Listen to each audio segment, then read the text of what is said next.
तो आइए कुरान करीम का तीसरा पारा जहां से शुरू होता है, दूसरे सफ़े पर अल्लाह तबारक व ताला अपने एक नबी का जिक्र फरमाता है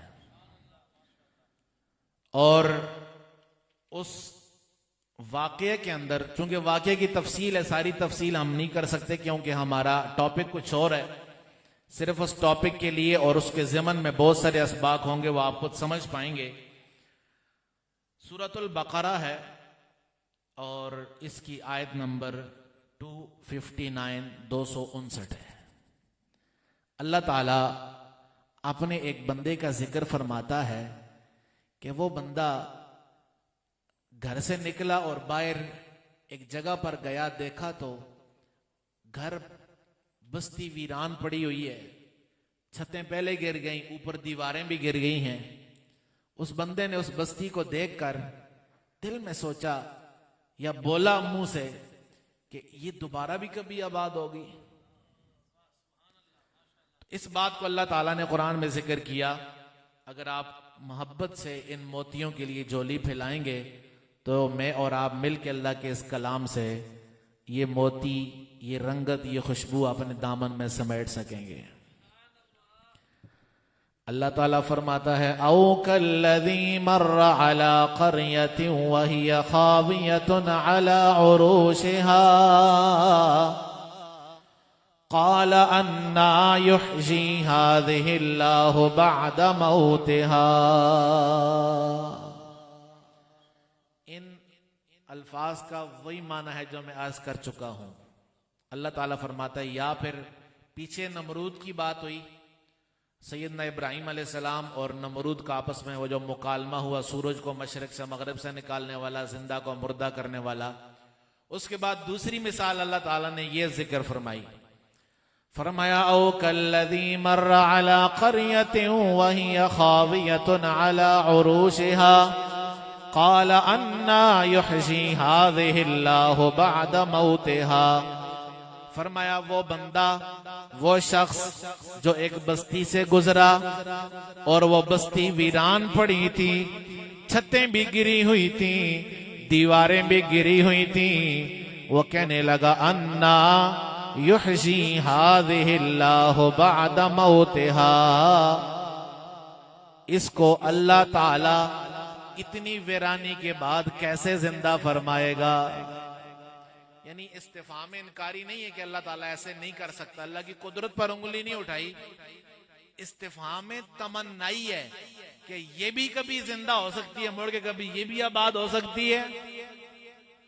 और नबियों और वलियों के दरमियान जो रिश्ता होता है ना, ये बड़ा हसास होता है। मैं और आप बहुत कुछ बोल जाते हैं, जब तक बात शरीयत के मुखालिफ ना हो तो हमारी माफी है, लेकिन मकामे नबुव्वत और मकामे उलूहियत में जो लिंक है उसमें बड़ी हसासियत है। वहां दिल के ख्याल पर भी एक्शन होता है। चूंकि अब एक बंदा कोर कमांडर हो और एक बंदा आम आवाम में कोई हो या आर्मी चीफ हो, उसकी दो बातें इंडिया के खिलाफ की गई हों और मेरा पूरा और आपका पूरा लेटर हो, हसासियत किसकी ज्यादा होगी? जो बड़े ओहदे पे है ना। तो इसलिए जो बड़े ओहदे पे होते हैं, रब के करीब होते हैं, उनके मामलात कुछ और होते हैं। फ़अमातहुल्लाहु मिअत आमिन सुम्मा बअसा, जब उन्होंने ये बोला कि इसको भी अल्लाह ताला कैसे जिंदा फरमाएगा, अल्लाह ताला ने अपने उस बंदे को वहीं पर मौत अता फरमा दी। सैयदना उज़ैर अलैहिस्सलाम, सैयदना उज़ैर अलैहिस्सलाम, और बाज मुफस्सिरीन कहते हैं कि एक नबी थे, हजरत अरमिया अलैहिस्सलाम। दोनों में से जो हजरत अब्दुल्ला बिन अब्बास रज़ियल्लाहु अन्हु, आप जो मुफस्सिर कुरान है, आपके नजदीक हजरत उज़ैर अलैहिस्सलाम है। अलगरज कोई भी हो, उज़ैर अलैहिस्सलाम हो तब भी हमारा सलाम है, या दूसरे नबी हो उनको हमारा सलाम है। अल्लाह ताला ने उनको मौत अता फरमा दी। सुम्मा बासा, 100 साल के बाद फिर जिंदा फरमाया।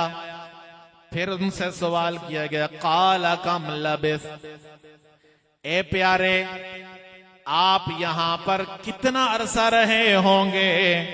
काला लबिस तो यौमन औ बाद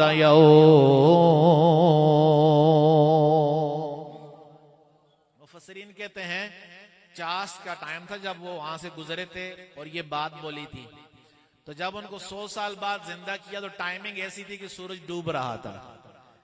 उन्होंने पहले कहा यौमन, या तो पूरा दिन, लेकिन जब सोचा कि जब मैं यहां से गुजरा था या अभी तो सूरज निकल रहा था और अभी डूबा नहीं है, तो इसका मतलब है पूरा दिन भी नहीं गुजरा। यौमन औ बाद यौम, या दिन का कुछ हिस्सा। काला बल लबिस्त मिअत आमिन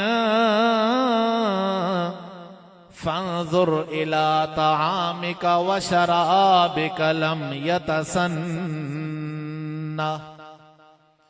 फरमाया नहीं, आप एक दिन नहीं रहे बल्कि आपको 1 सदी हो गई है, 100 साल आपको हो गया है। लेकिन आगे क्या फरमाया? फरमाया फंजुर इला तामिका व शराबिका लम यतसन्ना। क्योंकि सफर पे निकले थे, पास खाने के लिए इंजीर थी और पीने के लिए अंगूर का जूस था।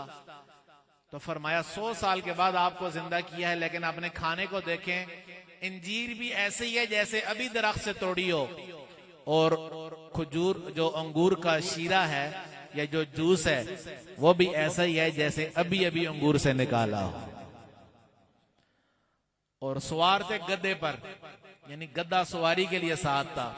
फरमाया वंजुर इला हिमारिका वलिनजअलका आयतल लिन्नास वंजुर इलल इज़ामि कैफ़ नुनशिज़ुहा सुम्मा नक्सूहा लहमा।